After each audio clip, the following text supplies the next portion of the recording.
شروع اللہ کا نام لے کر جو بڑا مہربان نہایت رحم والا ہے۔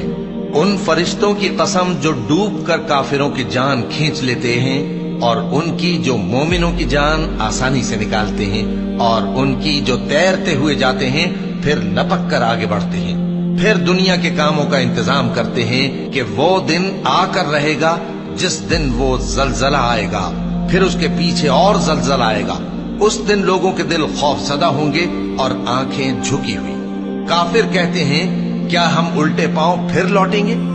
بھلا جب ہم کھوکھلی ہڈیاں ہو جائیں گے تو پھر زندہ کیے جائیں گے؟ کہتے ہیں کہ یہ لوٹنا تو سراسر نقصان کا لوٹنا ہوگا۔ تو بس وہ ایک ڈانٹ ہوگی، اس وقت وہ سب میدان حشر میں آ جمع ہوں گے۔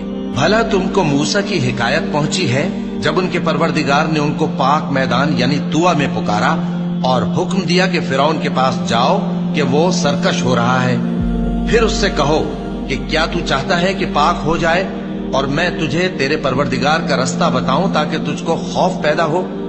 غرض انہوں نے اس کو بہت بڑی نشانی دکھائی مگر اس نے جھٹلایا اور نہ مانا۔ پھر لوٹ گیا اور تدبیریں کرنے لگا، سو اس نے لوگوں کو اکٹھا کیا، پھر بلند آواز سے بولا، سو کہنے لگا کہ تمہارا سب سے بڑا مالک میں ہوں۔ تو اللہ نے اس کو دنیا اور آخرت دونوں کے عذاب میں پکڑ لیا۔